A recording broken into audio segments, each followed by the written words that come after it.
नमो भगवते वासुदेवाय।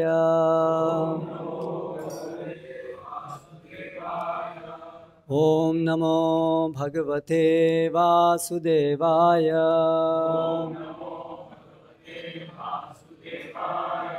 ओम नमो भगवते वासुदेवाय।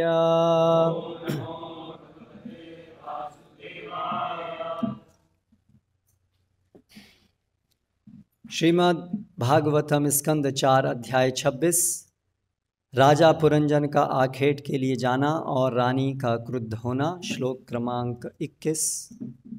शब्द पाठ।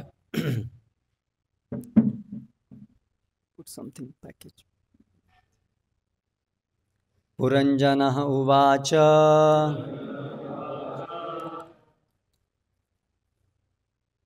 नूनं तु अकृतपुण्याः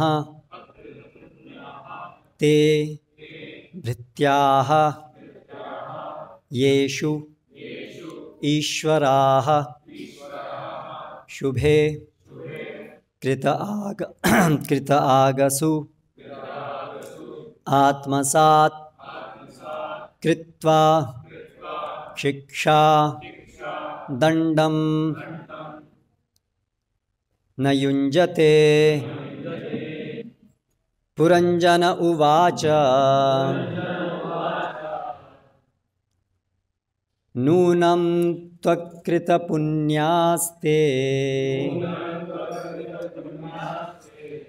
भृत्या येष्वीश्वरा शुभे कृतागस्वात्मसात् कृत्वा शिक्षादंडं न युञ्जते। शब्दार्थ। पुरंजनः उवाच पुरंजन ने कहा नूनम निश्चय ही तु तब अकृत पुण्याः जो पुण्यात्मा नहीं है अभागा ते वे भृत्याः दास येषु जिनकी ईश्वराः स्वामी शुभे हे शुभ लक्षणों वाली कृत आगसु पाप करके आत्मसात अपनाकर कृत्वा करके शिक्षा उपदेश के रूप में दंडम दंड न युञ्जते नहीं देते। अनुवाद एवं तात्पर्य द्वारा कृष्ण कृपा मूर्ति श्री श्रीमद् अभय चरणारविंद भक्ति वेदांत स्वामी श्रील प्रभुपाद। राजा पुरंजन ने कहा, हे सुंदरी, जब स्वामी किसी मनुष्य को दास रूप में स्वीकार तो कर लेता है किंतु उसके अपराधों के लिए उसे दंड नहीं देता, तो उस दास को समझना चाहिए कि वह अभागा है। तात्पर्य। वैदिक सभ्यता के अनुसार घरेलू पशुओं तथा दासों के साथ अपने पुत्र के तुल्य व्यवहार करना चाहिए। कभी कभी घरेलू पशु तथा बालक किसी बदले की भावना से नहीं अपितु स्नेहवश दंडित किए जाते हैं। इसी तरह कभी कभी स्वामी अपने दास को रास्ते पर लाने के लिए किसी बदले की भावना से नहीं वरन प्रेमवश दंड देता है। इस प्रकार राजा पुरंजन ने अपनी पत्नी द्वारा दिए गए दंड को अपने ऊपर किया गया अनुग्रह समझा। उसने अपने को रानी का आज्ञाकारी सेवक माना। वह उस पर पाप कर्म करने, जंगल में शिकार करने तथा उसे घर पर छोड़ देने के लिए नाराज थी। राजा पुरंजन ने इस दंड को अपनी पत्नी के वास्तविक प्रेम के रूप में ग्रहण किया। इसी प्रकार जब मनुष्य को ईश्वर की इच्छा से प्रकृति के नियमों द्वारा दंडित होना पड़ता है तो उसे विचलित नहीं होना चाहिए। वास्तविक भक्त इसी तरह सोचता है। जब भक्त किसी विषम स्थिति को प्राप्त होता है तो वह इसे ईश्वर का अनुग्रह मानता है।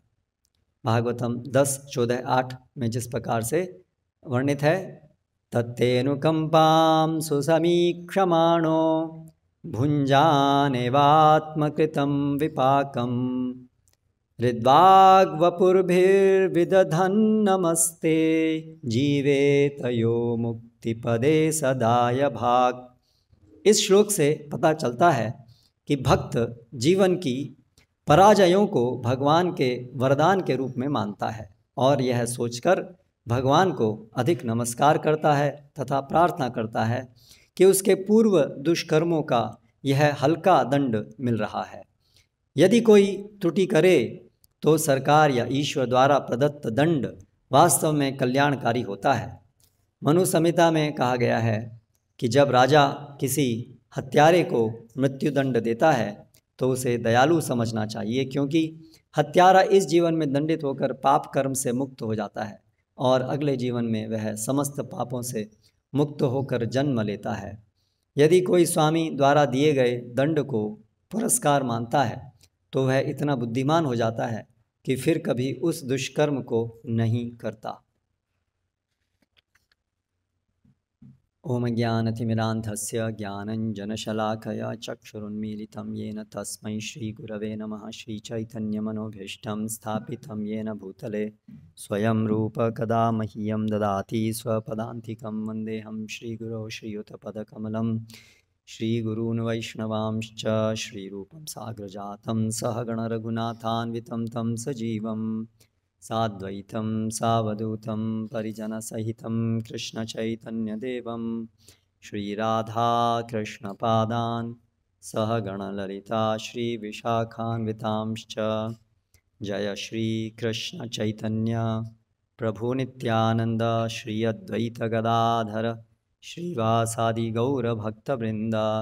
हरे कृष्ण कृष्ण कृष्ण हरे हरे, हरे Ram Ram Ram Hare Hare. Sorry, too many mosquitoes here.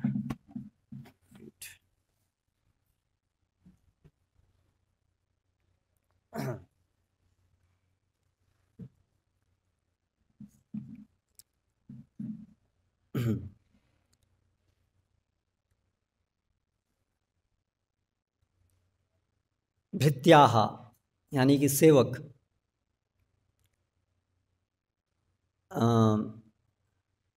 ईश्वराः ये जिनके जो ईश्वर हैं, शिक्षा दंडम न युञ्जते, शिक्षा रूपी दंड नहीं देते हैं, वे कृत अकृत पुण्याः, वो अभागे हैं। मानो उन्होंने उनके पुण्य सब नष्ट हो गए हैं, अर्थात वो अभागे हैं। ऐसे सेवक जिनके स्वामी उनको शिक्षा रूप में दंड नहीं देते हैं।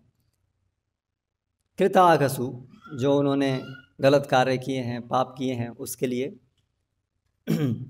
ये यहाँ पर इस श्लोक में बताया है। संदर्भ ये चल रहा है कि पुरंजन जो एक यहाँ पर रूपक वर्णित है नारद मुनि के द्वारा राजा प्राचीन बरही को, तो उसमें पुरंजर जो है वो एक जीव है और जो उसकी रानी है वो उसकी धार्मिक मति है और वो अपनी धार्मिक बुद्धि को छोड़कर तमोगुण रजोगुण से आच्छादित बुद्धि को स्वीकार करने चला गया था, अर्थात जंगल में आखेट करने। और अभी वो वापस आया है और अपनी धार्मिक बुद्धि जो कि उससे नाराज़ है, उनसे ये वचन वो कह रहा है। तो श्रील प्रभुपाद दंड का महत्व बताते हैं, हमारे जीवन में दंड का क्या महत्व है।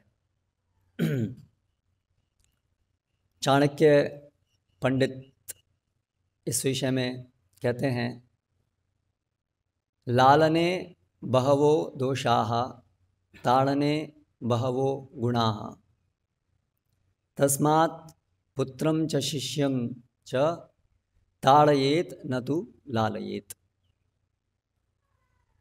ताड़न करने में बहुत सारे गुण हैं और लालन करने में, पुचकारने में बहुत दोष हैं। इसलिए पुत्र को और शिष्य को ताड़न करना चाहिए, ना कि लालन करना चाहिए।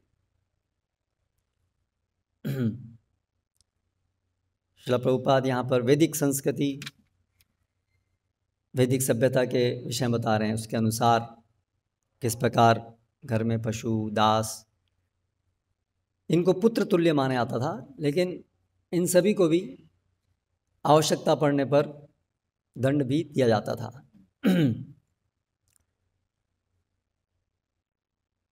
तो ये वैदिक संस्कृति है और भक्ति जीवन के अंतर्गत भी एक शिष्य गुरु के संबंध में गुरु जो है उसका कार्य शिष्य को शिक्षा देना है और शिक्षा देने के अंतर्गत दंड देना भी आवश्यकता पड़ने पर वो भी है, वो उसका एक भाग है, शिक्षा का एक भाग है। और जैसा कि अंग्रेजी में कहावत है, spare the rod spoil the child. अगर आप दंड नहीं देंगे तो बिगड़ जाएगा। तो वही चीज़ है यहाँ पर, तस्मात् ताड़येत न तु पालयेत लालयेत।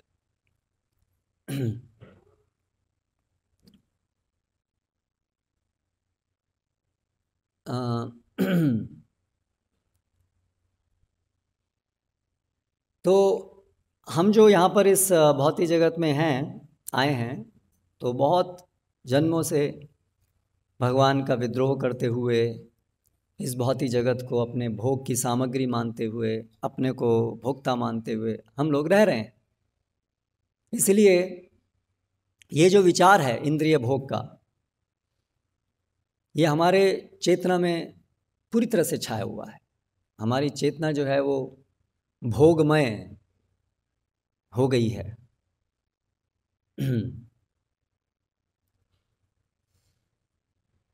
जो हमारी रुग्ण अवस्था है, और इस रुग्ण अवस्था से हमें हमारी वास्तविक अवस्था में जाना है। और वो वास्तविक अवस्था क्या है? जिसमें हम कृष्ण के दास हैं ये समझते हैं और उनकी सेवा करते हैं। हम लोग सेवा की भावना से इतने अधिक विमुख हैं कि कृष्ण सेवा किसको कहते हैं, सेवा का अर्थ क्या होता है, ये भी हमारे लिए समझने में संभवतः कई जन्म भी लग सकते हैं। इसलिए बहुत विशिष्ट प्रशिक्षण की आवश्यकता है चेतना के इस बदलाव के लिए। इसीलिए शास्त्रों में इस बदलाव को, चेतना के इस बदलाव को, इस मार्ग को शुरस्य धारा भी कहा गया है। शुरस्य धारा निशिता दुरत्यया दुर्गम पथस्तत् कवयो वदन्ति। रेजर्स एज दुरत्यया, भगवान भी बोलते हैं दैवीएश गुणमयी मम माया दुरत्यया। तो ये जो भोग वृत्ति है, ये भोग वृत्ति से बदलकर कृष्ण सेवा की वृत्ति को प्राप्त करना, ये बहुत बड़ा कार्य है। इसीलिए तो इस भौतिक जगत से, जन्म मृत्यु के चक्र से निकलना इतना मुश्किल कार्य है। मनुष्यनाम सहस्रेषु कश्चिद् यतते सिद्धये। तो ये तो आसान ऐसा नहीं है कि बस एक केवल थोड़ा बहुत कुछ जान लेने से हम अपनी इस भोग वृत्ति से निकल जाएंगे। और जो भगवान की जो सेवा भावना है, सेवा वृत्ति है, उसको अगर हम देखें तो उसकी पराकाष्ठा गोपी जनों में है, वृंदावन के वासियों में है।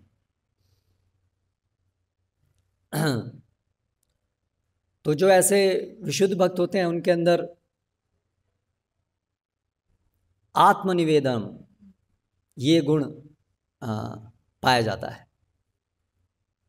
यद्यपि आत्मनिवेदन हमारी नवविधा भक्ति के अंदर साधना भक्ति के अंतर्गत भी ये अंग है, और भक्ति रसामृत सिंधु में जो 64 भक्ति के अंग हैं साधना भक्ति, तो उसमें साख्यम आत्मनिवेदनम ये भी वर्णन है। लेकिन वहाँ पर रूप गोस्वामी समझाते हैं कि सामान्यतया ये जो गुण हैं ये भाव अवस्था में ही प्राप्त होते हैं। बहुत विरले ऐसा होता है कि ये साधक अवस्था में होते हैं। तो ये जो आत्मनिवेदन है, आत्मनिक्षेप, इसको दूसरे शब्दों में यहाँ पर कहा गया है।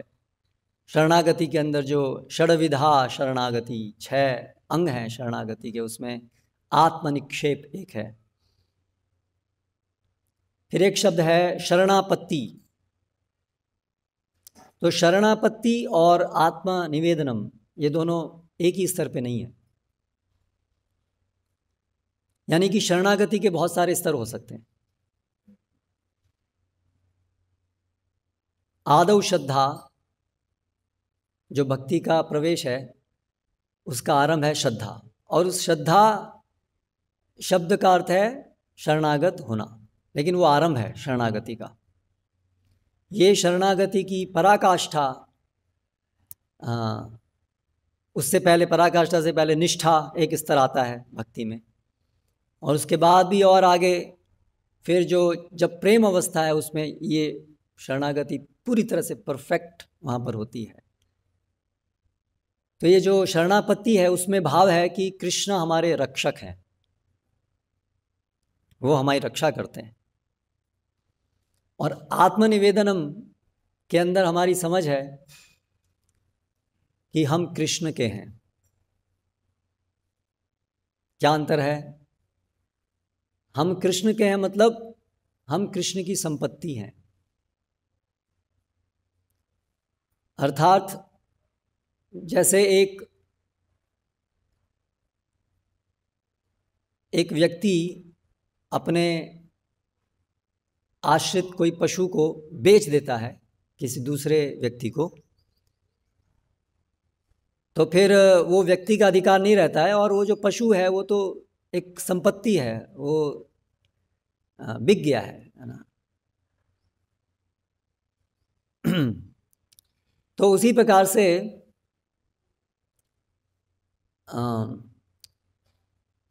आत्मनिवेदनम का अर्थ है कि हम ये समझें कि हम कृष्ण की संपत्ति हैं। अब उसके अंदर भाव ये है कि हम संपत्ति हैं, तो आशलिष्य व पादरतम पिनष्टु माम मर्मताम करोतु वा यथा तथा व विदधातु लंपटो, कि फिर हम पूरा अधिकार देते हैं स्वामी को, हम तो संपत्ति हैं आपकी, जो आप चाहें वैसा आप हमारे साथ कर सकते हैं, मारो भी राखो भी जो इच्छा तो हार। शरणापत्ति में है ये समझ कि भगवान हमारी रक्षा करते हैं, लेकिन वही और आगे जब चेतना की शुद्धि होती है तो उसमें ये समझ आती है कि जो भगवान रक्षण करते हैं उसकी परिभाषा वो हमारे अनुसार नहीं है, और वो हमारा प्राथमिक संबंध का प्राथमिकता नहीं है कि भगवान हमारी रक्षा करते हैं। वो प्राथमिक संबंध नहीं है हमारा, वो हमारा प्राथमिक नहीं है। प्राथमिक है कि हम कृष्ण हमारे साथ कुछ भी कर सकते हैं जो उनकी इच्छा हो, जिससे उनको संतुष्टि होती है, and we are ready for it, हम उसके लिए तैयार हैं। इसको आत्मनिवेदन हम कहते हैं, आत्मनिक्षेप कहते हैं।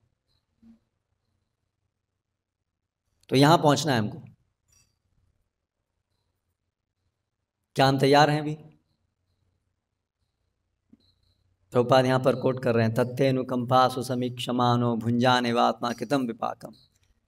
जो भी हमारे एक गंभीर भक्त के जीवन में जो घटता है वो उसको इस प्रकार देता है, कृष्ण की कृपा रूप में देखता है। क्या हम देख पाते हैं जो भी हमारे साथ जीवन में घटता है उसको कृष्ण कृपा के रूप में?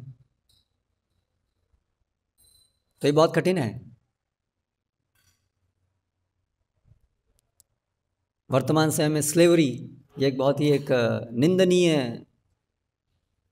कार्य माना जाता है, स्लेवरी। लेकिन भक्ति में ये जो स्लेवरी है ये टॉप मोस्ट है। अगर हम कृष्ण के स्लेव बन गए तो वो जीवन की सिद्धि है। लेकिन भौतिक जगत में सब लोग कृष्ण की नकल करते हैं, तो कुछ लोग वो जो भौतिक जगत का जो स्लेवरी है तो वो कृष्ण चेतना से रहित है, वहाँ कृष्ण की स्लेवरी नहीं है, उनकी दास्यता नहीं है, इसलिए वो निंदनीय है।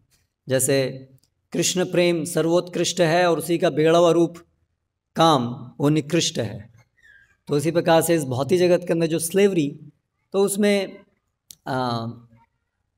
जो स्वामी हैं वो खुद एक काम क्रोध लोभ मोह मद मात्सर्य से घिरा हुआ लिप्त व्यक्ति है, इसलिए उसकी योग्यता नहीं है वो कि किसी और को दास के रूप में रखे, इसलिए वो गलत है। वहाँ पर वो उस दास का हित नहीं कर पाएगा, इसलिए उसको अधिकार नहीं है कि वो स्लेव की तरह किसी को रखे। लेकिन भगवान और जीव का संबंध वो इस प्रकार है, भगवान क्योंकि हमारे स्वामी हैं, इसलिए उनका स्वाभाविक और भगवान सभी सद्गुणों के स्रोत हैं, इसलिए उनका जो आनंद है, उनकी जो संतुष्टि है वो वास्तव में परम कल्याणकारी होती है सभी के लिए। इसलिए उनके एक प्रकार से शोषण करने में भी कभी किसी का अहित नहीं हो सकता, यानी कि भगवान कभी किसी का शोषण नहीं करते हैं। इसलिए हम उनके दास होने में, एक स्लेव की तरह से उनका दास होने में ये जीव की पूर्णता है। तो ये जो संबंध है ये केवल जीव और भगवान के ही बीच में है, या भगवान के प्रतिनिधि और जीव के बीच में, अन्य किसी के बीच में नहीं है। क्योंकि जो भी भगवान का प्रतिनिधि नहीं है वो अपने इंद्रिय भोग की भावनाओं में लिप्त होने के कारण किसी का भी स्वामी बनने के लिए योग्य नहीं है। इसलिए शास्त्र में उक्ति है, गुरु न सस्यात् स्वजनो न सस्यात्। तो ये सब जो पदवी हैं जिसमें हम स्वामी बनते हैं, यानी कि कोई हम किसी को अपनी सेवक या दास के रूप में स्वीकार करते हैं तो उसके लिए योग्यता दी गई है कि उनको कृष्ण का प्रतिनिधि होना चाहिए, तब वे ये कार्य करें। तो तात्पर्य कहने का ये है कि आध्यात्मिक मार्ग में तो हमें स्लेव बनना है, हमें नौकर बनना है, इस प्रकार का। इसके बिल्कुल विपरीत जो ये भौतिक जगत है, इसमें हर व्यक्ति खुद भगवान बनना चाहता है। कहाँ एक कृष्ण का स्लेव, कृष्ण का नौकर बनना, और कहाँ खुद भगवान बनने की चेष्टा, कितना उल्टा है। इसीलिए इस भौतिक जगत में सबकी बहुत बड़ा मिथ्या अहंकार होता है। मिथ्या अहंकार बहुत ज़रूरी है भोग करने के लिए, क्योंकि सही अहंकार है कि हम कृष्ण के दास हैं, लेकिन हमें तो सेवा नहीं करनी है कृष्ण की, हमें तो इंद्रिय भोग करना है। तो इसके लिए ज़रूरी है कि हमारा ये जो अहंकार है ये मिथ्या हो जाए, ये परिवर्तित हो जाए। तो जब जीव कृष्णा भूलिया भोगवांछा करे, जब हम भोगवांछा करते हैं, पाशेते माया तारे झपटिया धरे, फिर माया हमको झपटती है, और झपट के क्या करती है, सर्वप्रथम हमारा जो अहंकार है, सही अहंकार, हमारी सही पहचान कि हम कृष्णदास हैं, उसको ढक करके उसकी जगह एक गलत मिथ्या अहंकार, माया के द्वारा, माया के संपर्क में आने से हमारा वास्तविक अहंकार परिवर्तित हो जाता है मिथ्या अहंकार में कि मैं भोगता हूँ। तो इस तरह से हम भौतिक जगत में देखते हैं, हम सबकी बहुत बड़ी बड़ी ईगो है, ईगोइस्टिक, क्योंकि हम भोग करना चाहते हैं, इसलिए वो ज़रूरी है कि हमारी बड़ी बड़ी ईगो हो। बिना ईगो के, बिना फॉल्स ईगो के हम कैसे भोग करेंगे। इसलिए हम देखते हैं कि हर व्यक्ति, विशेष रूप से जैसे पाश्चात्य जीवन शैली है, वैदिक संस्कृति से बहुत दूर है। वैदिक संस्कृति में इस मिथ्या अहंकार को शुद्ध करने का प्रयास है, वो वैदिक संस्कृति का भाग है, वो उसका लक्ष्य है। लेकिन पाश्चात्य जीवन शैली बिल्कुल उसके विपरीत भोग वृत्ति को बढ़ाने वाली है। इसलिए हम अपेक्षा कर ही सकते हैं कि पाश्चात्य जीवन शैली वो ऐसी होगी जिसमें लोगों के मिथ्या अहंकार को बढ़ाया जाएगा। तो इसलिए पाश्चात्य विचार है कि हर व्यक्ति को अपना सही और गलत स्वयं देखना चाहिए, किसी के आगे झुकने की ज़रूरत नहीं है, सही और गलत हम अपनी बुद्धि से, तर्क से पता लगा सकते हैं, कोई भी एब्सोल्यूट अथॉरिटी नहीं है, यानी कि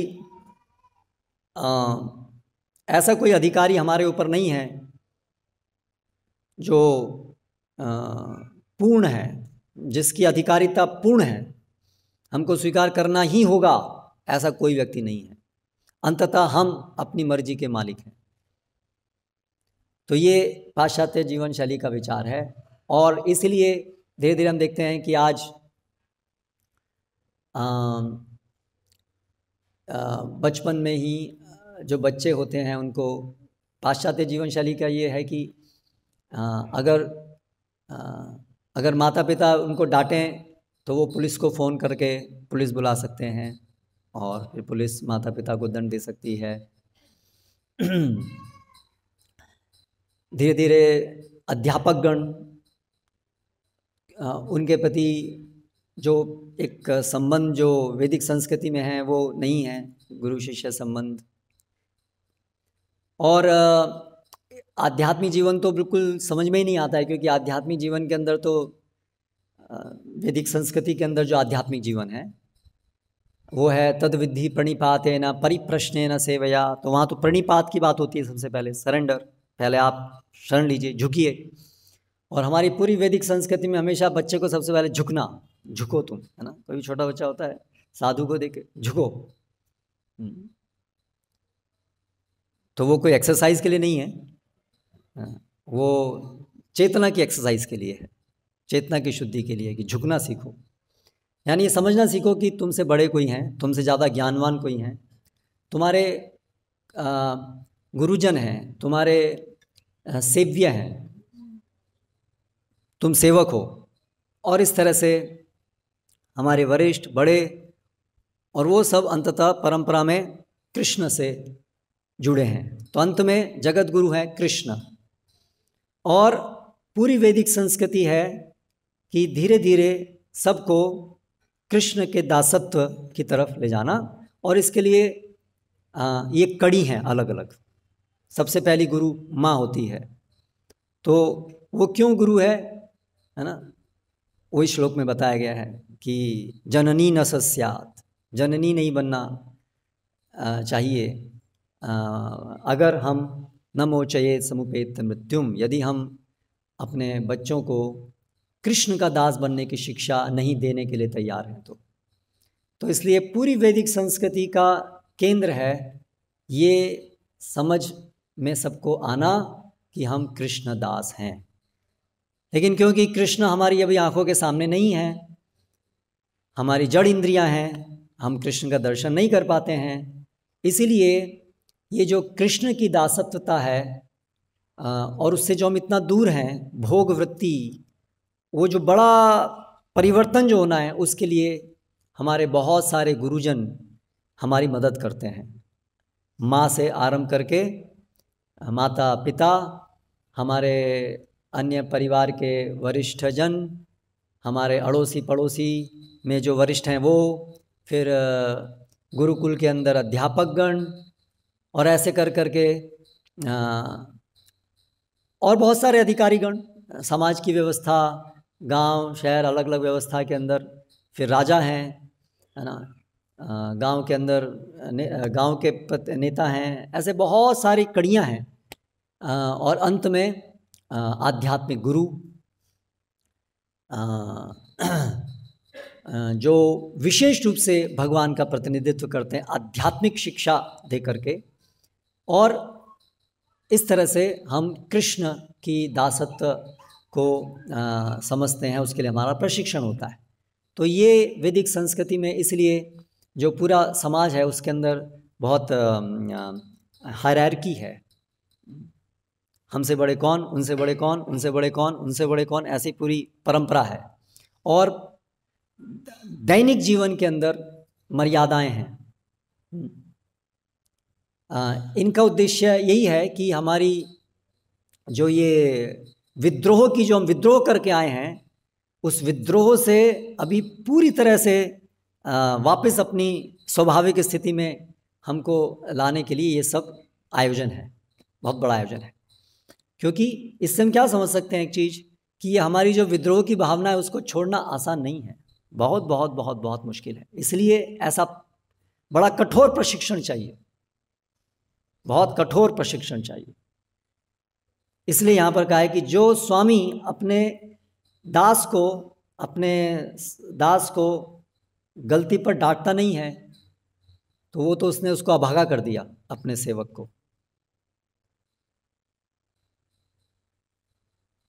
कितना अंतर है।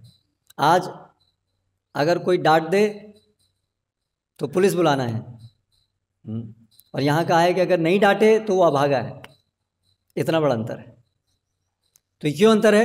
क्योंकि आज के समाज में और वैदिक संस्कृति के समाज में मूलभूत विचारधारा का ही अंतर है, दृष्टिकोण का अंतर है। एक कृष्ण सेवक बनने की तरफ प्रेरित करने वाली संस्कृति है और एक है इंद्रिय भोग की तरफ, इसलिए ये अंतर है। तो अभी हम जो आध्यात्मिक जीवन में प्रगति करना चाहते हैं, और मतलब ये सभी के लिए है, लेकिन हम लोगों को उसकी अगुवाई करनी चाहिए।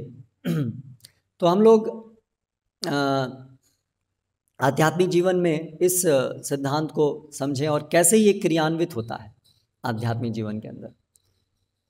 तो इसलिए आध्यात्मिक जीवन में हम गुरु को शरणागत होते हैं। और गुरु जो हैं वो केवल एक ही नहीं होते हैं, वास्तव में गुरुजन हैं। क्योंकि हमें जैसे वैदिक संस्कृति में बहुत सारे गुरुजन होते हैं, माता एक गुरु हैं, अनेक गुरु हैं। तो उसी प्रकार से हमारे आध्यात्मिक जीवन में भी अनेक गुरु होते हैं, अनेक गुरुगण होते हैं। लेकिन जो हमारे आध्यात्मिक गुरु हैं वो सभी या तो उनके प्रतिनिधि के रूप में हमारा मार्गदर्शन करते हैं, क्योंकि ऐसा संभव नहीं होता है कि जो आध्यात्मिक गुरु हैं वो साक्षात अपने सभी शिष्यों को शिक्षा दे सकें, दंड दे सकें। ये संभव नहीं होता है, क्योंकि इस भौतिक जगत के अंदर सीमितताएं होती हैं। इसीलिए आयोजन किया जाता है कि कैसे ये प्रशिक्षण हो। तो व्यक्तिगत प्रशिक्षण की तो ज़रूरत है, और वो गुरु अपने अनेक अन्य वरिष्ठ शिष्यों के द्वारा इसको प्रतिपादित करते हैं, लेकिन इसकी आवश्यकता जरूर है। हमारे मन में हमेशा क्या विचार रहता है, हमारी बुद्धि क्या बोलती है कि मैं अपना रास्ता खुद चुन लूँगा, मैं खुद जान लूँगा। इसलिए हमेशा हमें एक अंदर से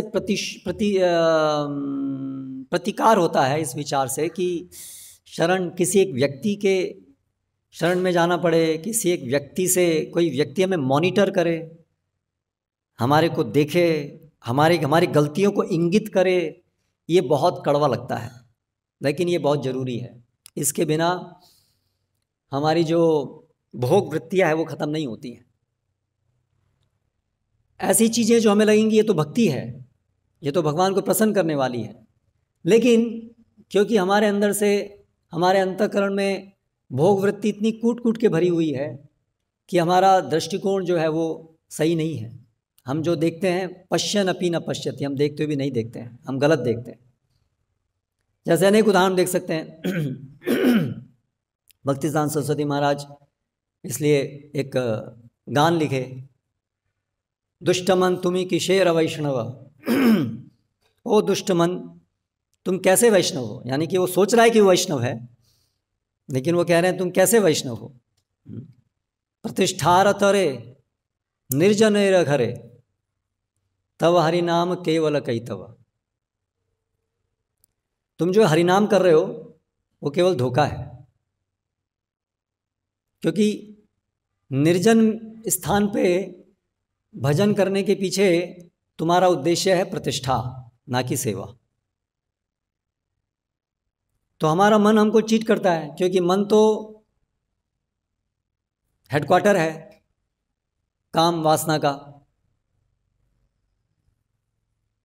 इंद्रियाणी मनोबुद्धि अस्य अधिष्ठानम उच्यते, भगवद गीता में कहा गया है इंद्रियाणी मन और बुद्धि अधिष्ठान है काम के। तो इसलिए हम मन के द्वारा सोचते हैं, हम बुद्धि के द्वारा सोचते हैं सही गलत, लेकिन इन दोनों ही स्थानों में तो काम बैठा हुआ है। तो इसीलिए दुष्ट मन, ये दुष्ट मन। तो कैसे संभव है कि हम इसी दूषित मन और बुद्धि और इंद्रियों के द्वारा अपना सही मार्ग खुद चुन लेंगे? क्योंकि ये जो हमारे टूल्स हैं, हमारे मार्ग में हमें कोई भी हम इस जगत के अंदर कार्य करते हैं वो इनकी मदद से ही करते हैं, इंद्रिय मन और बुद्धि की मदद से ही करते हैं, और यही दुष्ट हैं। तो हमारा फिर उपाय क्या है फिर? इसीलिए अर्जुन नहीं प्रपश्यामि ममापनुद्यात् यच्छोकमुच्छोषणम, ये जो मेरा मोह है, मैं नहीं समझ पा रहा हूँ कि मैं अपने आप से इसके पार कर पाऊँगा। तो इसलिए आध्यात्मिक जीवन में ये आरंभिक साक्षात्कार है जो जरूरी है, इसके बिना अगला कदम नहीं उठ सकता है कि हम हेल्पलेस हैं। क्या कहेंगे हेल्पलेस को?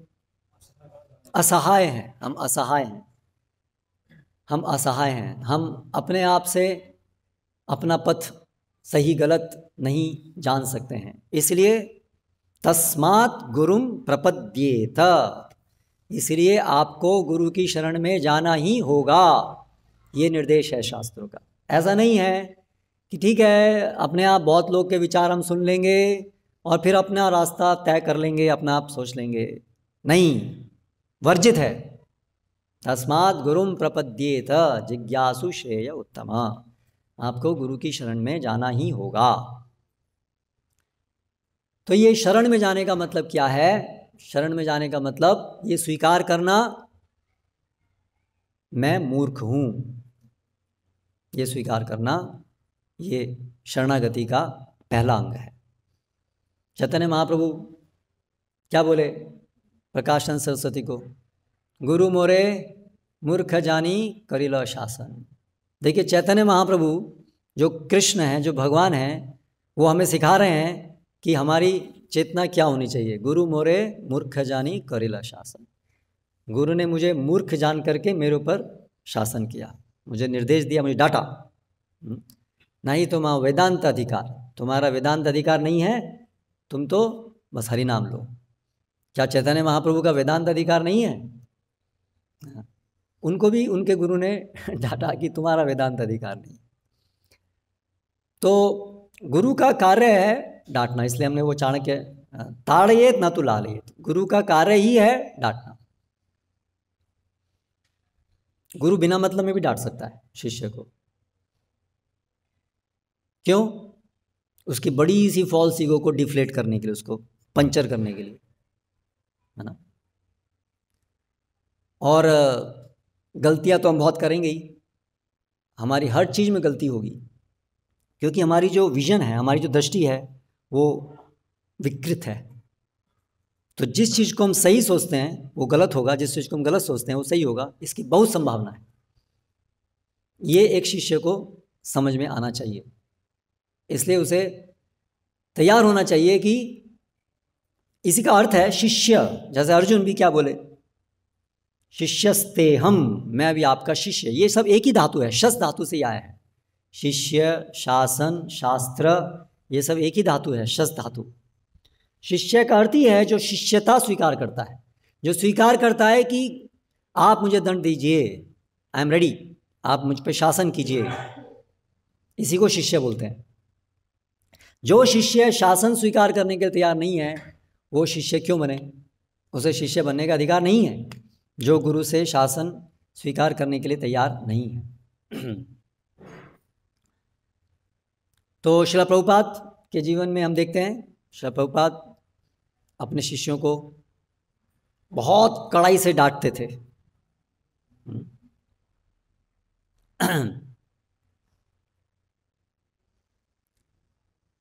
ऐसे बहुत सारी घटनाएं, वो अभी समय यहाँ पर नहीं है। एक बार प्रभुपाद जी से पूछा उनके शिष्य ने, प्रभुपाद जी आपके गुरु महाराज ने आपको कभी डांटा क्या? तो प्रभुपाद जी वृत्तांत बताते हैं कि एक बार कक्षा चल रही थी और वो बैठे हुए थे और उनके एक वरिष्ठ गुरु भाई भी साथ में थे। तो वरिष्ठ गुरु भाई कुछ उनसे पूछने लगे प्रभुपाद जी से। तो प्रभुपाद जी भी उनकी तरफ कान करके सुनने लगे क्या कह रहे हैं। तो भक्तिवेदांत सरस्वती महाराज ने उनको देखा और बहुत डांटा, बड़े कड़वे वचन में, कठोर वचन में डाला, विशेष रूप से उनके जो बड़े गुरु भाई थे उनको। तो वो गुरु भाई जो है कुछ 60 आना देते थे, 30 आना 60 आना कुछ आश्रम में दान देते थे हर महीने। तो भक्तिवेदांत सरस्वती महाराज बोले, तुमने ये 30 आना दे करके मुझे खरीद लिया है क्या? अभी तुम जो चाहो वो बोल सकते हो, ऐसा हो गया है क्या? ऐसा सबके बीच में डांटा, कक्षा में डांटा। हमें कोई डांट दे सबके बीच में तो हमारी सबसे पहले कंप्लेंट तो यही होती है, सबके बीच में डांट दिया है? और अकेले में डांटते तो भी कोई और कंप्लेंट होती है हमारी, वो तो केवल बहाना है ना। इवन हम देखते हैं अद्वैताचार्य है तो चैतन्य महाप्रभु उनको डांटते नहीं थे। चैतन्य महाप्रभु मतलब उनको अपने गुरु के समान उनसे व्यवहार करते थे। अद्वैताचार्य ने ही चैतन्य महाप्रभु का आह्वान किया था और वो लीला में एक उनसे वरिष्ठ थे। और लेकिन अद्वैताचार्य तो इसको बिल्कुल पसंद नहीं करते थे, उनको कि चैतन्य महाप्रभु मेरे स्वामी हैं, वो मुझे ये गुरु के रूप में सम्मान देते हैं, मुझे ये अच्छा नहीं लगता है। तो मैं क्या करूं कि वो ये जो संबंध है ये ठीक नहीं है, ये वो मुझे सम्मान क्यों देते हैं? तो फिर युक्ति लगाई कि ऐसा कुछ करूं कि जिससे चैतन्य महाप्रभु मुझे डांटें। तो ऐसी क्या चीज़ है जो चैतन्य महाप्रभु को बहुत अप्रिय, इतनी अप्रिय है कि वो मुझे, जिनको अपना वो ऐसा सम्मान देते हैं, मुझको भी वो खूब डांटें, ऐसा मैं क्या करूं? तो उन्होंने मायावाद का प्रचार करना शुरू किया और फिर तो चैतन्य महाप्रभु नहीं रहा गया, फिर तो उन्होंने खूब डांटा। तो फिर अद्वैताचार्य बहुत प्रसन्न हुए, अभी रिलेशनशिप ठीक हो गई, अभी संबंध ठीक हो गया है। तो ये शिष्य की धारणा होनी चाहिए कि मुझे गुरु डांट सकें, आराम से उनको डांट सकें। हाँ, और गुरु को का ये कर्तव्य है कि वो शिष्य को डांटें। तो ये एक अभिन्न अंग है डांट खाना भक्ति के अंदर। अगर हमें कभी किसी ने नहीं डांटा हमारे गुरु ने तो हम बड़े अभागे हैं, समझ लीजिए। अगर हमें कभी डांट नहीं पड़ी है तो इसका मतलब कुछ गड़बड़ है। हमें जो है हम इतनी बड़ी हमारी ईगो है कि शायद गुरुजन भी हमें डांट भी नहीं पाते हैं कि ये भाग जाएगा, भक्ति छोड़ गई, है ना। ऐसा होता है कई बार हम देखते हैं, भक्त लोग बोलते हैं प्रभु जी आप तो कभी भी कुछ हो तो डांटिएगा। तो फिर मैं मन में सोचते हैं हम कभी कभी कि अच्छा ऐसा है क्या, जब डांटेंगे तब क्या होगा आपका, तब पता चलेगा। और ऐसा होता है, डांट खाना हमें अच्छा नहीं लगता है। ये हमारी ईगो, फॉल्स ईगो की अभिव्यक्ति है। तो हमें जीवन में निश्चित करना चाहिए कि कौन कौन, हम किनको स्वीकार करते हैं कि ये हमारे गुरुजन हैं, वो हमें डांटें और हमें उसको सहर्ष स्वीकार करें। हमारी मर्यादा है, हम उनसे प्रत्युत्तर में कुछ नहीं कहेंगे। तो सर्वप्रथम सबसे वहाँ पर आरंभ होता है आध्यात्मिक, बचपन में आरंभ होता है हमारे माता पिता से, और आध्यात्मिक जीवन में विशेष रूप से आध्यात्मिक गुरु। और आध्यात्मिक गुरु पहुँचने तक भी हम अन्य जो हमें इस रास्ते में लेके आते हैं, हाँ, वो भी हमारे गुरुजन होते हैं एक प्रकार से। और विशेष रूप से जो हमसे वरिष्ठ हैं, जिनका हम देखते हैं उनकी शरणागति गुरु कृष्ण के प्रति उनकी शरणागति, उनकी सेवा, तो ऐसे गुण देख करके हमें निश्चित करना चाहिए कि इनसे हम सीख सकते हैं, ये हमारे वरिष्ठ हैं, ये भक्ति में हमसे प्रगत हैं, तो हमें स्वीकार करना चाहिए कि हम सबमिसिव हों इनके प्रति, हम उनको अधिकार दें कि वे हमें डांट सकें, हम उनको अधिकार दें, बोल करके अपने स्वभाव से, अपने व्यवहार से हम उनको अधिकार दें कि वो हमें डांट सकें। अगर आपने शब्दों में बोला कि आप हमें डांट सकते हैं और जब उन्होंने डांटा तो आपने अपनी प्रतिक्रिया दिखाई, तो फिर वो क्यों डांटेंगे आपको? उन्हें ठीक है भाई, अपनी भक्ति अपने आप कर लो। तो हम सबको ये सोचना चाहिए हमने किन को अधिकार दिया हुआ है। ऐसे है कोई हमारे? हो सकता है हमारे जीवन में ऐसा कोई नहीं हो, ज़्यादातर हमारे लोगों जीवन में कोई नहीं है। हाँ, गुरुजी हैं, पर वो तो इतने दूर बैठे हैं कि कभी डांटने आएंगे ही नहीं, है ना, इसलिए अब सेफ डिस्टेंस बना के रखते हैं। हमारे आध्यात्मिक गुरु वो तो बहुत दूर हैं, तो वो तो कभी ऐसी परिस्थिति आएगी नहीं कि वो डांटें, है ना। और जो हमारे आसपास में हैं उनको तो हम ये अधिकार दिए ही नहीं है, उनको तो हम समझते ही नहीं है कि ये कोई भी हमारा गुरुजन हो सकता है। बस हमारा एक ही गुरु है, आध्यात्मिक गुरु, और बीच में कोई नहीं। तो ये सेफ तरीका है चलने का, जिसमें हमें कभी डांट खानी नहीं पड़ेगी, है ना। तो ये हमारे मिथ्या अहंकार से ऐसा संभव है कि हम ऐसा योजना बनाएं, ऐसे ही अपने मन के अंदर, हमारी बुद्धि भी हमको हेल्प करती है, इसके अंदर ये दोष, इसके अंदर ये दोष, इसलिए ये गुरु नहीं, ये गुरु नहीं हो सकता, ये नहीं हो सकता, नहीं, सबको देख लिया मैंने, सब बेकार, कोई नहीं है, बस केवल मेरे आध्यात्मिक गुरु, जब तक वो डांटे नहीं तब तक। अगर वो डांट दें तो वो भी गायब, सीधा भगवान कृष्ण। इसलिए ज़्यादातर लोग कोई गुरु नहीं बनाते हैं, क्योंकि ये शरणागति सहन नहीं कर सकते हैं वो लोग, इसलिए बस मैं, केवल कृष्ण और मैं, डायरेक्ट हॉटलाइन। या फिर ठीक है गुरु तो बनाने चाहिए, इसलिए गुरु गुरु बस, लेकिन फिर और बीच में कोई नहीं आना चाहिए। तो ये सामान्य हमारी वृत्तियां हैं। डांट में डांट खाना सुनना तो दूसरी बात है, जो हमारे गुरुजन हैं उनकी गलतियां निकालना, ये देखो क्या किया इन्होंने, ये देखो क्या ऐसे करते हैं, ऐसे हम जज बन जाते हैं, सुप्रीम जज, सुप्रीम कोर्ट के जज, सब अपने को सुप्रीम चीफ जस्टिस मानते हैं सब अपने को। I am the chief justice of everything what I survey. सब लोग मेरे उसमें है, कटघरे में खड़े हुए हैं, सबको मुझे जज करना है कौन सही है कौन गलत है, क्योंकि मैं चीफ जस्टिस हूँ, हर एक को मैं आकलन करूँगा।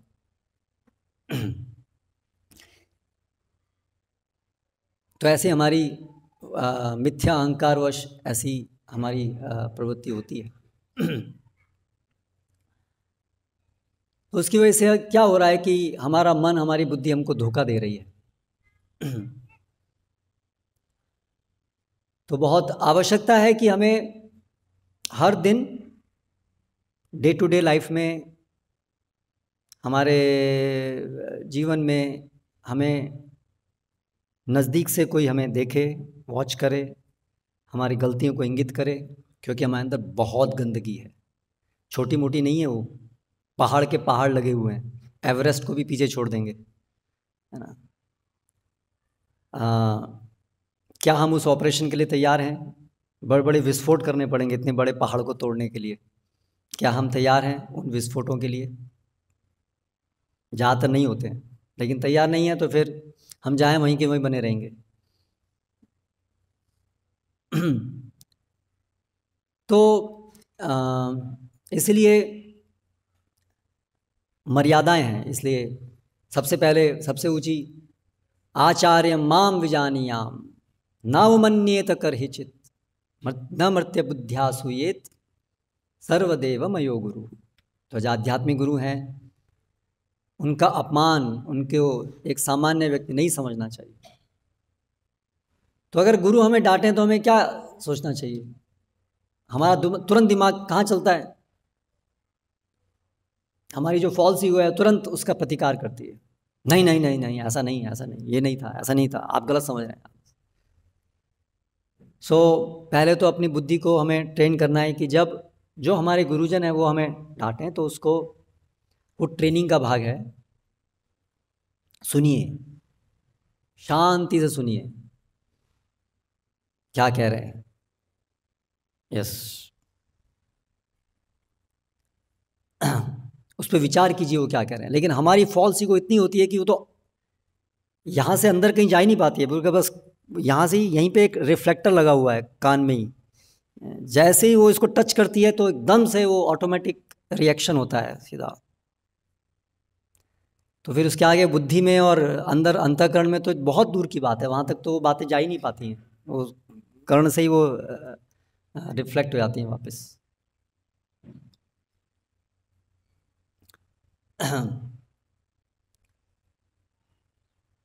तो यदि हमें ऐसा लगे कि हमारे जो गुरुजन हैं वो कुछ ऐसी चीज़ कह रहे हैं जो हमें, ठीक है, मान लीजिए आपने उस समय प्रतिकार नहीं किया, आपने सुन भी लिया और आप विचार कर रहे हैं, फिर भी आपको लग रहा है कि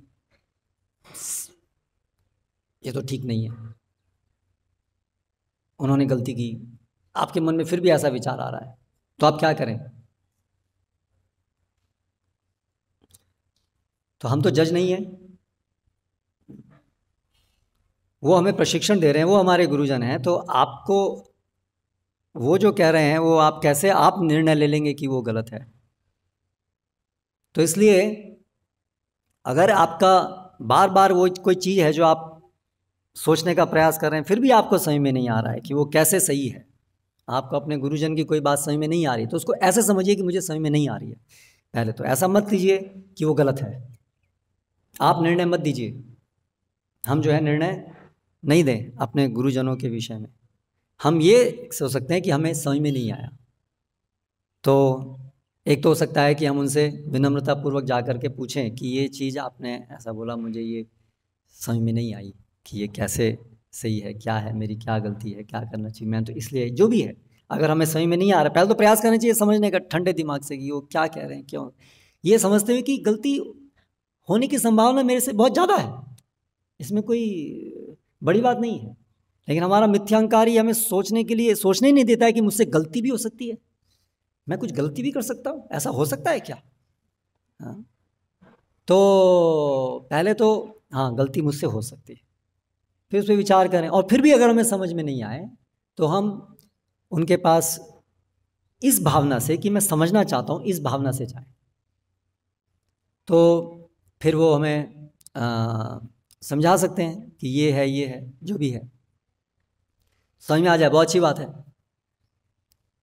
फिर भी समझ में नहीं आए तो क्या करना चाहिए? या हम उनके पास जा ही नहीं पाते हैं, हमें मुश्किल है उनके पास जाना, लेकिन हमारे मन में लग रहा है कि जो उन्होंने कहा वो तो कुछ समझ में नहीं आया, तो फिर हम उनके जो वरिष्ठ हैं या कम से कम जो उनके समकक्ष हैं, उनसे जाकर के परामर्श करें कि ये मुझे चीज़ समझ में नहीं आ रही है, मेरे गुरुजन ने ऐसा मुझे कहा है, तो कैसे मैं इसको समझूं, क्या इसमें सच्चाई है? तो उनसे हम समझें, या जो उनके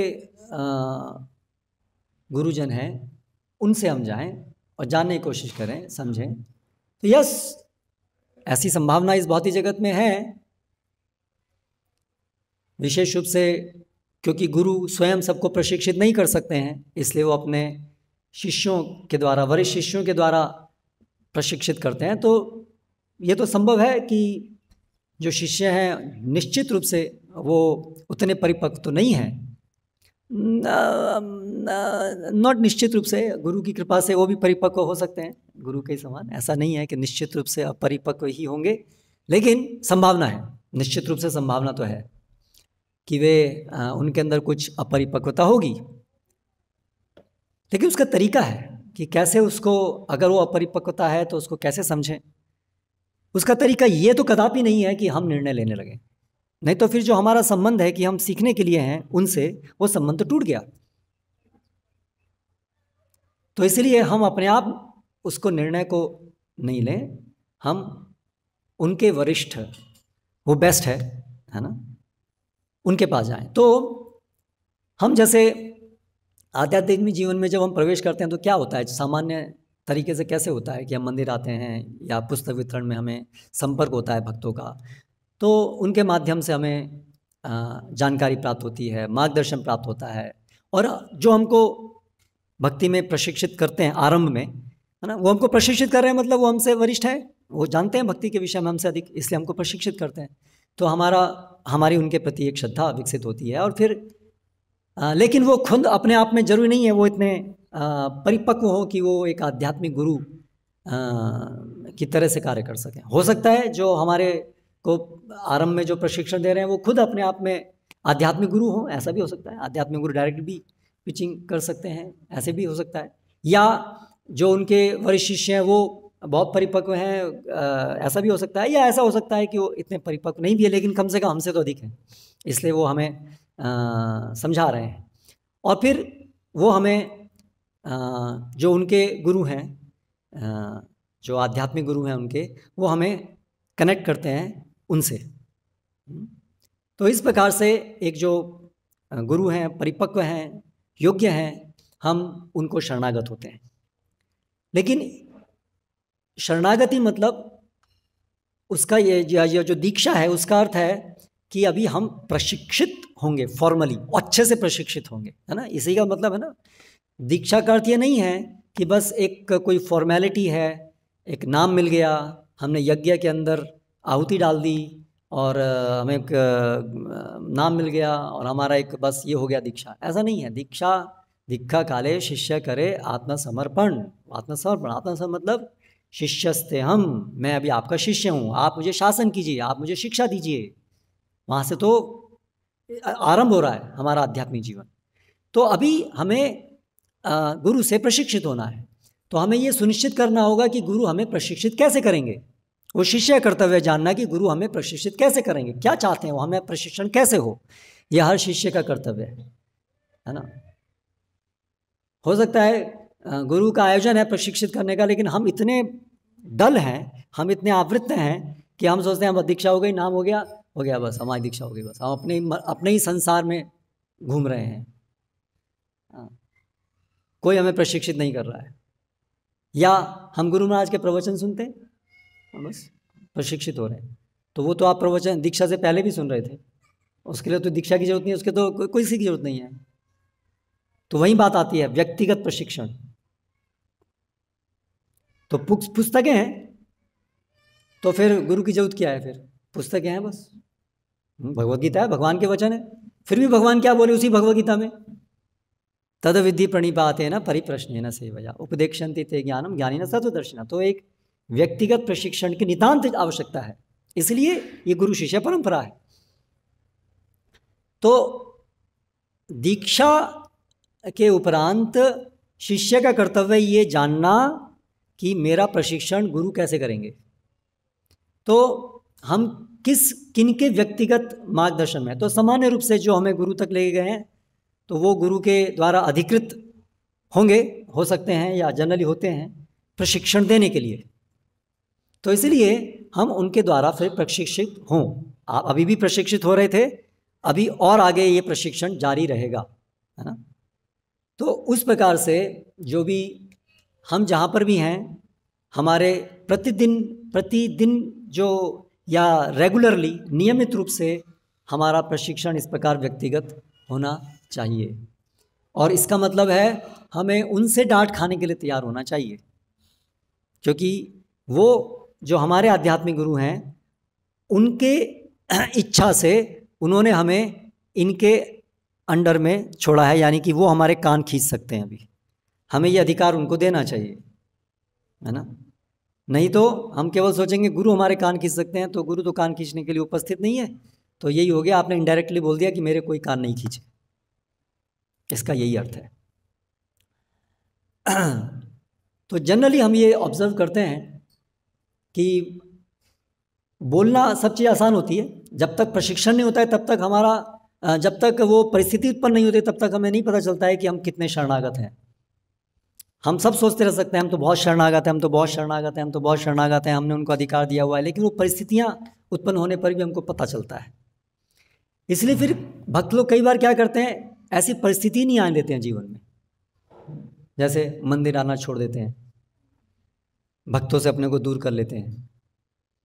और बुद्धि इनको क्या बोलती है, मंदिर जाने में क्या होता है कि मेरी बहुत अपराध बुद्धि है, तो मैं अपराध करता हूँ मंदिर जाने में, इसलिए मैं अच्छा है कि मंदिर नहीं जाऊँ, जिससे किसी वैष्णव का अपराध नहीं होगा। कितनी अच्छी बुद्धि है ना। क्योंकि हम अपराध नहीं करना चाहते, बहुत अच्छी बात है, कौन अपराध करना चाहता है, तो शिक्षा है अपराध नहीं करना चाहिए। लेकिन अपराध नहीं करने का तरीका हमने क्या ढूंढा है ना, गुरुजनों के पास में नहीं जाना है। क्योंकि गुरुजनों के पास जाते हैं तो फिर वो डांटते हैं, बोलते हैं, और फिर वो हम अपराध करते हैं। इसलिए अच्छा है कि हम उनसे दूर रहें, है ना। तो उससे अपराध खत्म हो गए। जो अपराध बुद्धि है हमारी, वो तो वहीं की वहीं रही, उसका ऑपरेशन तो हुआ ही नहीं। हम तो जैसे ऑपरेशन शुरू हुआ वहाँ तो बेड छोड़ करके भाग गए वहाँ से, ऑपरेशन थिएटर से। तो फिर ऑपरेशन तो नहीं हुआ, बीमारी तो वहीं की वहीं रह गई। और बुद्धि ने हमको क्या बताया कि हम अपराध नहीं करना चाहते हैं, इसलिए हम दूर चले गए।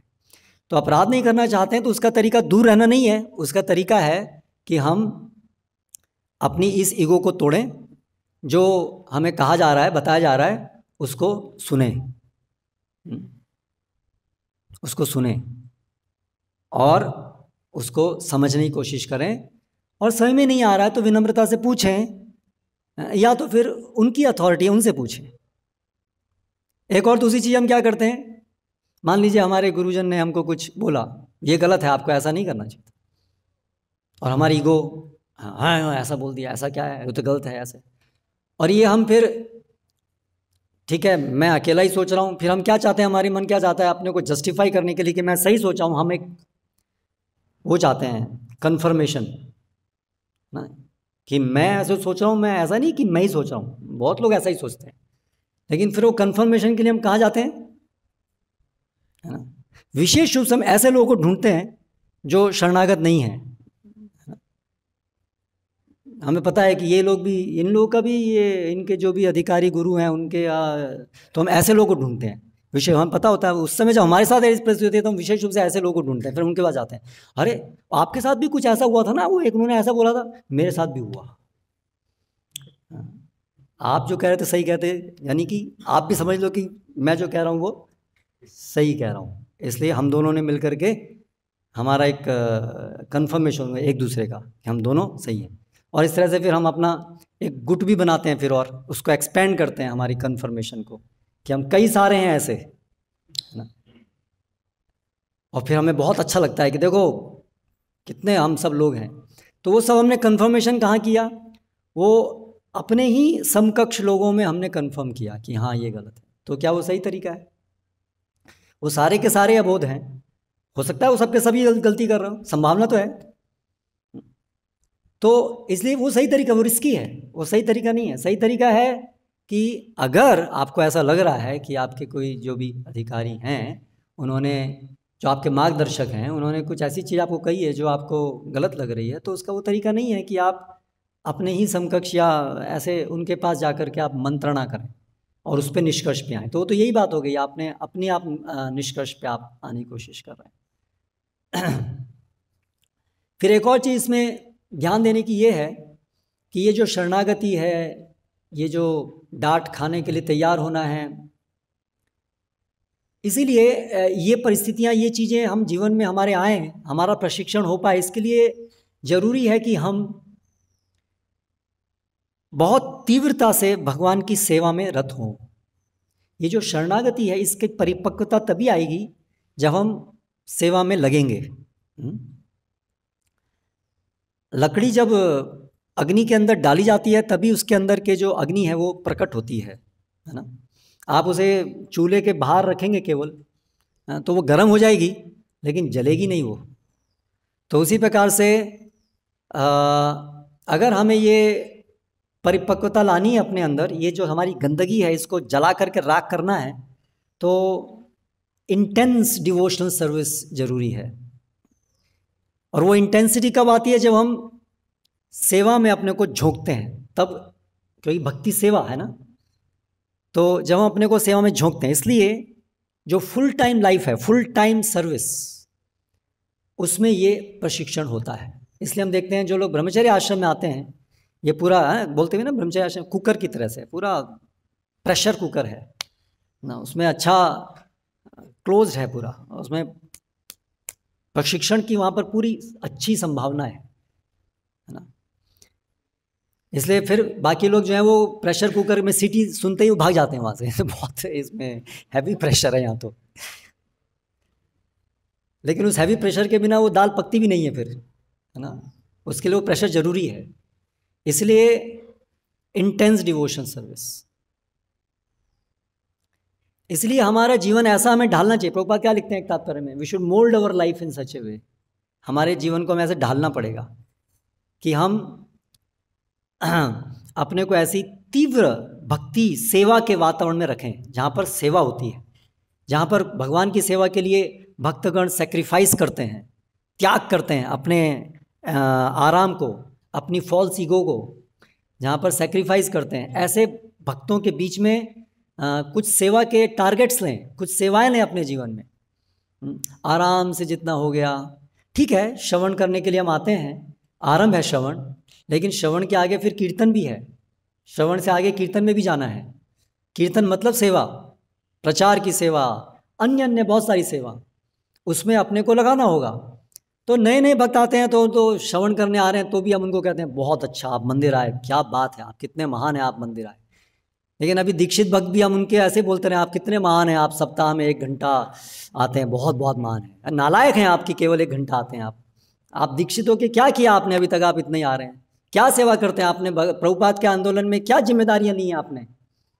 फिर उनसे ये प्रश्न होना चाहिए, हमें ये देखना चाहिए कि उन्होंने क्या जिम्मेदारी ली है ना। एक छोटा बच्चा जो है लड़खड़ा करके कदम रखता है तो सब ताली पीटते हैं, और एक बड़ा होने पर भी वो लड़खड़ा के चलेगा तो क्या करेंगे उसका।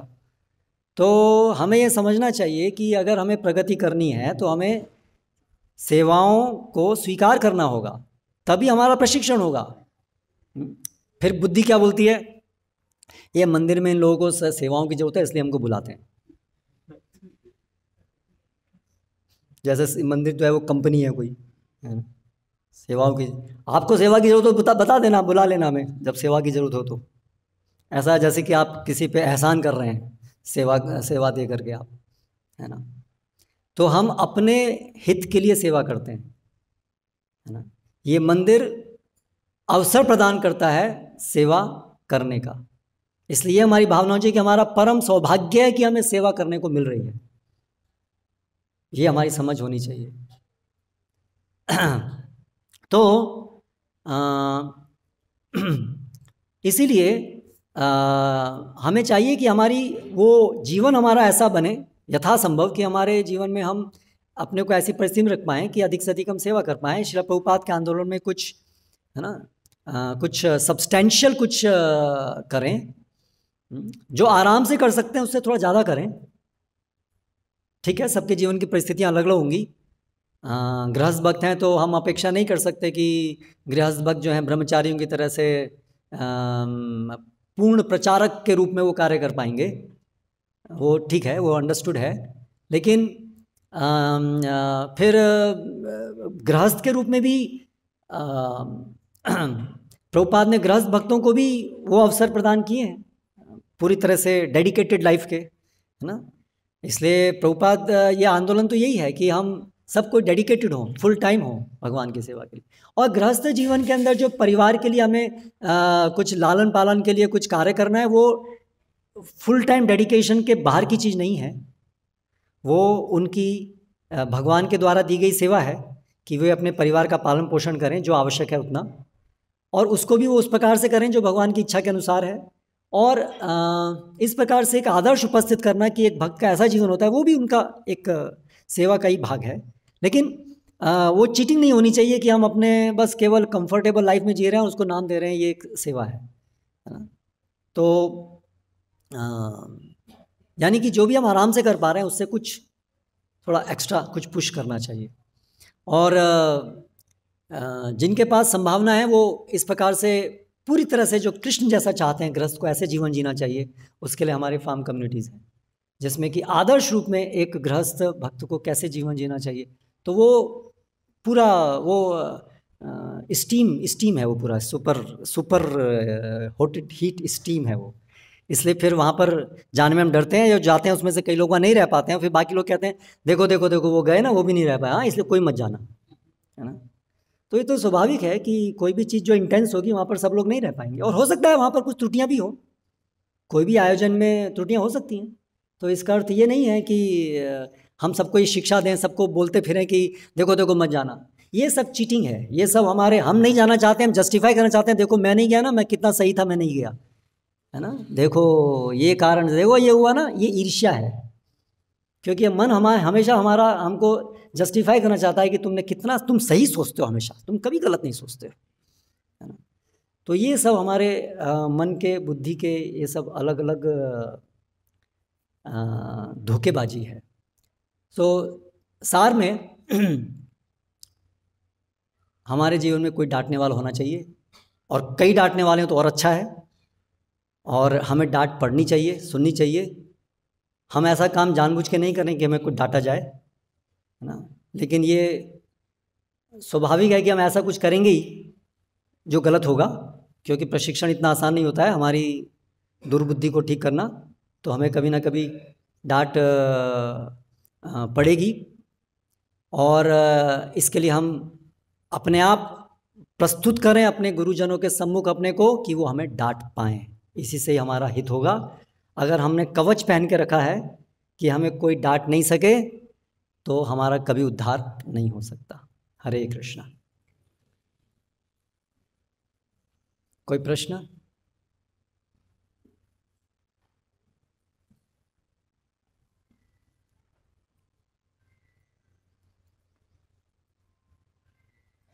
देखते हैं कि कई बार हम अपने जो गुरुजन हैं, स्वयं गुरु महाराज उनसे इतना आदान प्रदान होता है कि कई बार वो कुछ बोल रहे हैं जिसमें मैं करेक्ट करना पड़ता है। जैसे कि उदाहरण के लिए 1 तारीख को जन्माष्टमी, उन्होंने पता नहीं 2 तारीख को, हम बोलते हैं कि गुरु 2 तारीख को, इस प्रकार करेक्ट कर देते कई बार गुरु को, गुरुजन। तो इसमें हम कैसे देखते हैं? जैसे कि एक घटना आती है कि श्रीनिवास आचार्य, उनके एक शिष्य है, तो श्रीनिवास आचार्य बोलते रात को अंधेरा यहाँ पे एक रस्सी को सांप समझ बैठते, तो बोलते यहाँ पे सांप आ गया। तो शिष्य देख लेते नहीं वो रस्सी, फिर भी वो नहीं बोलते नहीं रस्सी नहीं, वो बोलते जैसे आप कह रहे सांप है सांप। तो इस प्रकार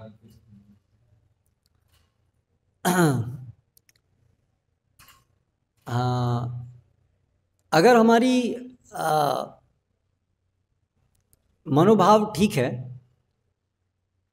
हम पूरी तरह से गुरु और कृष्ण को प्रसन्न करने के लिए कटिबद्ध हैं, बिल्कुल दृढ़बद्ध हैं, तो इंडिविजुअल परिस्थिति में हम ऐसा कैसे रिएक्ट करें जिससे अंततः गुरु और कृष्ण प्रसन्न हो, वैसी बुद्धि हमें परमात्मा देते हैं। ये चाबी है, क्योंकि ऐसी अनेक परिस्थितियां होंगी और उसमें रिएक्शन कैसा होना चाहिए, कैसे रिस्पॉन्ड करना चाहिए, वो बहुत विविध हो सकता है। हो सकता है एक ही परिस्थिति में एक समय पर एक व्यक्ति के लिए वो इस प्रकार से वो हो, दूसरे में दूसरी प्रकार से भी हो सकता है। इसलिए उसका कोई ऐसा कोई ब्लैंकेट रूल नहीं है। लेकिन अगर हम बहुत ज़्यादा क्लियर कट सिंसियर हैं कि हमें गुरु कृष्ण की प्रसन्नता ही हमारे चित्त में एकमात्र चीज़ है, सो वो हमें मार्गदर्शन मिलेगा कि हमें यहाँ पर क्या करना चाहिए। उसमें दोनों चीज़ संभव है। कभी ऐसा भी होगा कि गुरु प्रसन्न होंगे कि आपको ठीक है आपने बताना चाहिए था, और कभी ऐसा भी होगा कि आपको नहीं बताना चाहिए। दोनों चीज़ संभव है। उसका कोई एक ये भगवान कृष्ण के साथ संबंध वो इतना सीधा सीधा नहीं है। तो अंततः वो है। फिर एक केस टू केस अलग अलग परिस्थिति में अलग अलग हम देख सकते हैं। जैसे इवन हम देखें तो जब वल्लभ भट्ट वहाँ थे पुरी में, तो अभी जो गदाधर पंडित थे, तो वल्लभ भट्ट जो हैं वो बाकी सबसे तो नाराज़ हो गए, तो उनके पास जाते थे तो वो अपनी भागवतम सुनाने के लिए, तो वो उनको अपने गुरु के रूप में स्वीकार करते थे और उनसे उनको सुनाते थे, और वो भी उनको ठीक है आशा देते थे। तो बाकी सब भक्तों का ऐसा हो गया, देखो चैतन्य महाप्रभु ने के साथ उन्होंने ऐसा किया, अद्वैताचार्य, और ये जो है इनके पास इनको संरक्षण देते हैं। तो थोड़ा सबके मन में ऐसा हो गया कि ये गदाधर ऐसा करते हैं। तो बहुत समय तक ऐसा चला, लेकिन गदाधर उनके हृदय में तो वो तो स्पष्ट था, तो धीरे धीरे ये बात फिर क्लियर हो गई। तो कई बार ऐसा होगा कि कुछ समय के लिए चीज़ें थोड़ी स्पष्ट नहीं होंगी, पर अंततः वो स्पष्ट हो जाएंगी। तो वो बुद्धि भगवान देंगे कि किस परिस्थिति में सही होगा कि हम उसको इंगित करें। ऐसी कोई चीज़ हो सकती है जिसमें कि वो इंगित करना चाहिए, और ऐसी कोई चीज़ जिसको इंगित करने से कोई लाभ नहीं है। उसकी ज़रूरत नहीं है, वो तो छोटी मोटी चीज़ है, उससे कुछ नहीं होने वाला, तो वहाँ पर कोई ज़रूरत नहीं है। अगर ऐसी चीज़ जो कि उनकी सेवा में, उनकी उनकी अंततः जो उनकी सेवा है उसमें वो लाभदायक है, तो वो इंगित होनी चाहिए। तो सेंट्रल पॉइंट यही है कि उनकी प्रसन्नता किस चीज़ में है, उस पर जितना हमारा फोकस रहेगा उतना हम समझ पाएंगे कि इस समय मुझे क्या करना चाहिए।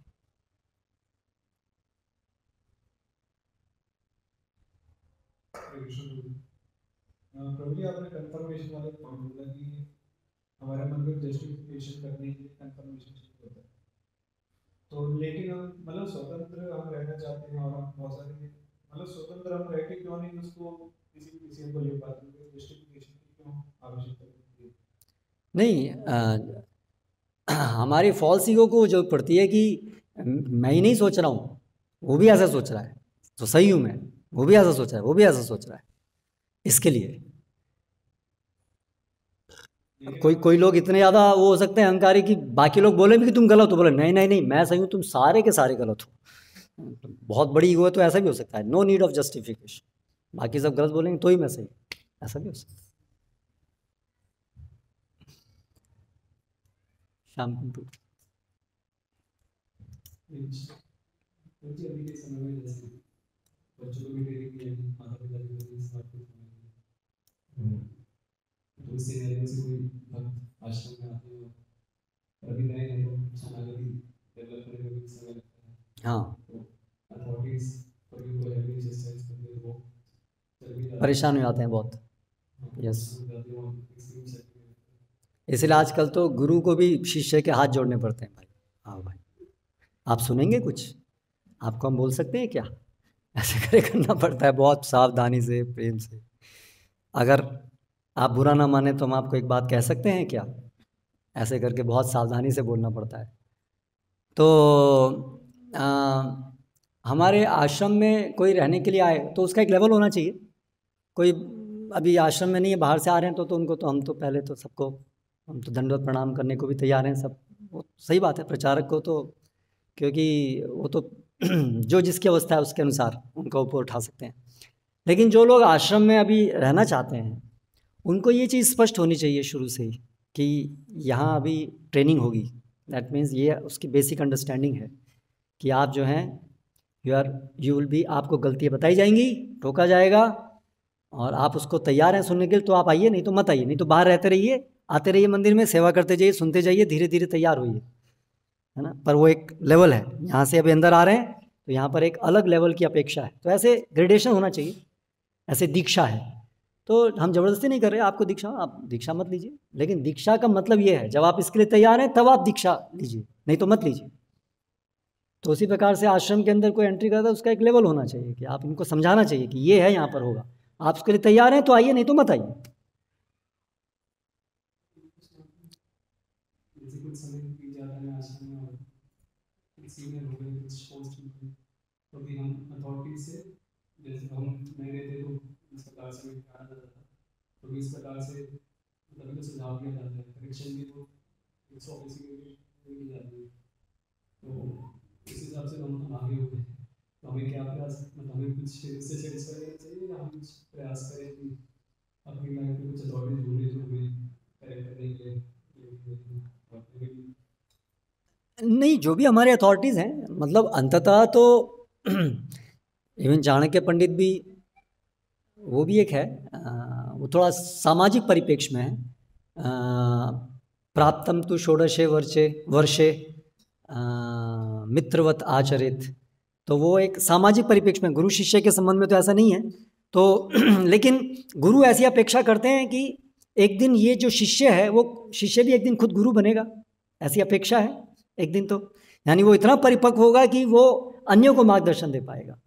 तो इसलिए ऐसी अपेक्षा है कि एक दिन ऐसा आएगा कि न केवल उसको डांटने की जरूरत ना पड़े, हाँ, वो तो बहुत ही निम्न स्तर है, डांटने की जरूरत नहीं पड़नी चाहिए, वो हमेशा से ऐसा ही कार्य कर पा रहा है कि अभी वो बहुत प्रसन्नता दे रहा है गुरु को, तो वो तो आवश्यक है कि गुरु ऐसा व्यस्त रहा है, तो वो उनकी इच्छा है फिर गुरु की। लेकिन हमारी तरफ से ऐसा होना चाहिए कि हमें डांटा जा सके, फिर जो हमारे गुरु हैं वो देखें कि कब डांटना है, कि जो आवश्यकता नहीं है, तो वो तो अलग, वो तो उनके ऊपर है। हमारा परिप्रेक्ष्य होना चाहिए कि yes we present our self that we can be जस्टिस्ड।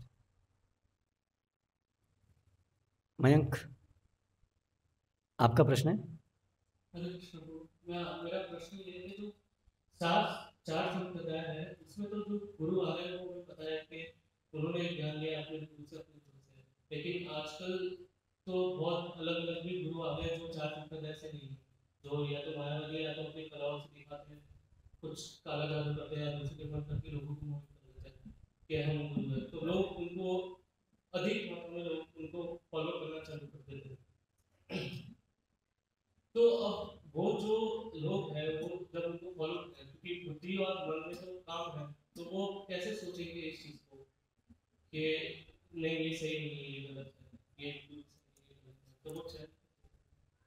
तो जब तक कोई भी व्यक्ति तैयार नहीं होता है कि मैं इस भौतिक जगत में, मैं इसका अंग नहीं हूँ, मुझे इस भौतिक जगत में संतुष्टि नहीं है, मुझे चाहिए इस भौतिक जगत के परे मेरी वास्तविक स्थिति क्या है, मुझे वो जानना है, जब तक कोई इस स्तर पे नहीं आता है तब तक वो गुरु चयन करने के लिए तैयार नहीं है, इसलिए वो ठगा जाएगा।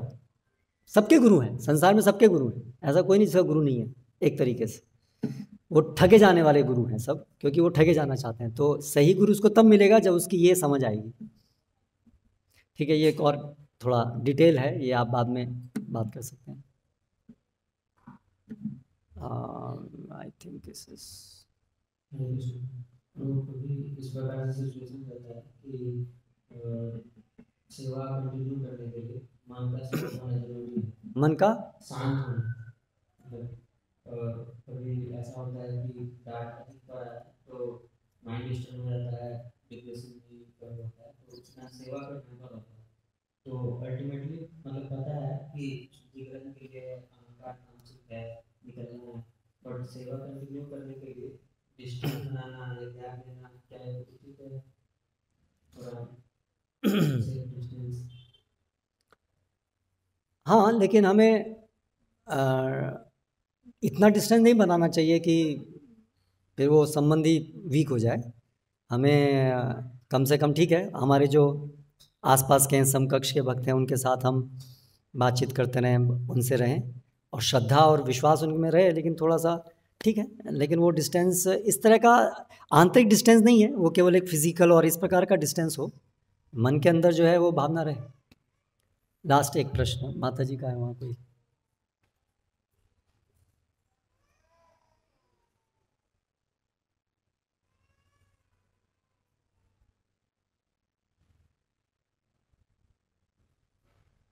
हरे कृष्ण प्रभु जी, आपने बहुत अच्छे से समझाया, और आपने आज शरणागति की भी बात की, जिसमें आपने बताया कि पहली स्टेज उसकी श्रद्धा है। तो कितनी स्टेजेस है शरणागति में? नहीं, पराकाष्ठा क्या है, और क्या एक भक्त इन शरणागति की स्टेजेस में से सीक्वेंशियली मूव करता है या थोड़ा सा हैप्पी मूवमेंट भी होता है? पराकाष्ठा है भगवान की प्रेमा भक्ति, वो पराकाष्ठा है, उसके अंदर शरणागति कंप्लीट होती है, परिपूर्ण होती है। और श्रद्धा जब हम प्रवेश करते हैं, जब हम स्वीकार करते हैं कि कृष्ण भगवान हैं, हम उनके दास हैं, कम से कम थ्योरेटिकली हम स्वीकार करते हैं, तो वो उसका आरंभ है। और क्या क्या स्टेज हो सकती हैं, तो पूरी भक्ति का जो प्रगति की सारी स्टेजेस हैं वो एक्चुअली श्रद्धा की ही डेवलपमेंट, शरणागति के ही डेवलपमेंट की स्टेजेस भी कही जा सकती हैं। वो सीक्वेंशियल होता है, यस सीक्वेंशियल होता है, क्रमेण भक्ति का हर चीज़ जो है वो क्रमेण है, क्रम पूर्वक ही होता है। हरे कृष्णा। श्रील प्रभुपाद की जय।